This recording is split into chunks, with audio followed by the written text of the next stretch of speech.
As we continue on with our videos, let's start with an example just to review what we've discussed so far, and then we'll get into the idea of percentages in this video.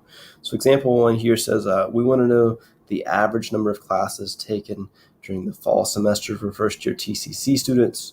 We randomly survey 100 first-year students at TCC, and so far the 3 students we've talked to, they're taking 5 classes, then 2 classes, then 3 classes for the third student respectively.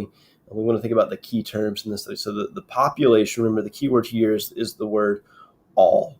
So here our population we would describe as all first-year TCC students. So not just any TC student, but specifically those in their first year. Now, again, there are thousands and thousands of students at TCC. It would be very hard to get in touch with every single first-year student. So for our sample, we have randomly surveyed 100 first-year students at TCC. So our sample would be this 100. The parameter is the calculation that we want to get.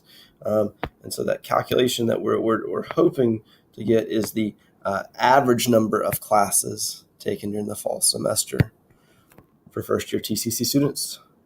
And that's for all the students. That's what we would like to get. But again, we can't talk to every single first-year student in a reasonable amount of time. So we go to our sample, which gives us a statistic. So our statistic is going to come from the average of the results of the 100 students in the sample. So if we take these 100 students here, first-year students at TCC that we've sampled, and we take all of their numbers of classes, we add them together, divide by 100, that would give us the statistic. Now, because I don't have all 100 responses, I can't find that statistic, but that's how we would get it calculated. The variable is what we're asking about, so it's the number of classes taken during the fall semester. That is a discrete numerical variable. It's numerical because I'm going to say, how many classes are you taking this fall? And you would say, well, I'm taking 1, or I'm taking 3, or I'm taking 5, or I'm taking 4. You're going to give a number. The average of those has a meaning. It makes sense. So, well, the average number of classes taken by students at TCC, it's 3.2, or it's 4.1, whatever that average happens to be. It gives us a meaningful piece of information. And then my data, those are just the results from your sample. So far, I've got 3 pieces of data. That would be the 5, the 2, and the 3. And those are the first 3 numbers. We continue on and have 97 more numbers to get our total of 100.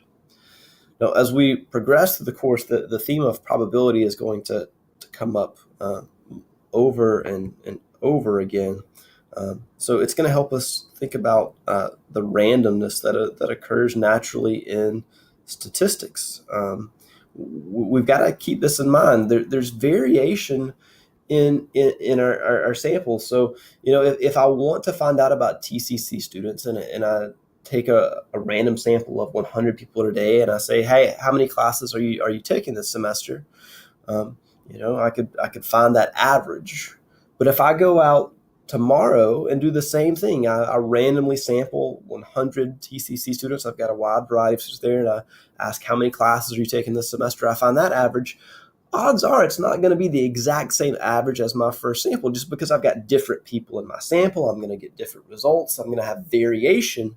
And so I've got to keep that in mind, the probabilities of things shifting from one sample to the next, from one year to the next, and that data being collected. And a lot of times we think about probability in terms of percentages. So being able to work with percentages is an important skill for intro to statistics. So let's look at these 3 examples, the different ways that we could work with percentages. Now, just a quick note before we start with these. When working with percentages, I like to think about a form. I like to think that the percentage that I have or that I'm looking for is equal to a specific characteristic that I'm looking at divided by the total that I have. So percentage is equal to the characteristic divided by the total. So to see that in action, let's take a look at example 2. It says a certain small business has 36 employees. So there's my total. 70% of the employees have a college degree. There's my percentage, the 70%. I want to know how many how many employees have a college degree. So there's the characteristic I'm looking for. I know I've got 36 employees, but I don't know out of these 36, how many have this college degree. There's my characteristic. So I can think, well, this is 70% equals to the characteristic is unknown. That's my variable. So my x, and my total is 36. And then we could just use some algebra to solve this, because this is x essentially divided by 36. I can multiply both sides by 36 on this equation. These 36s would eliminate. And so I just have to say, well, 36 times 70%. Now, you're encouraged to have a TI 83 or TI 84 for this class. The thing about these calculators is they don't have a percentage button. So when I go to make this calculation, I'm going to have to multiply 36 times 0.70 to get this to multiply out. So I've got my calculator over here on the left-hand side of the screen. So as you can see, there is no percentage button that is there. And so when I go to solve this, we'd have to say 36 times 0.70, and this is going to give you 25.2.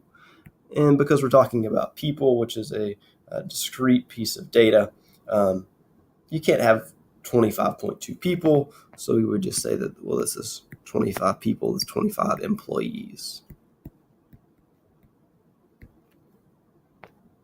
Same idea here in example 3. This time we've got a large business that has 500 employees.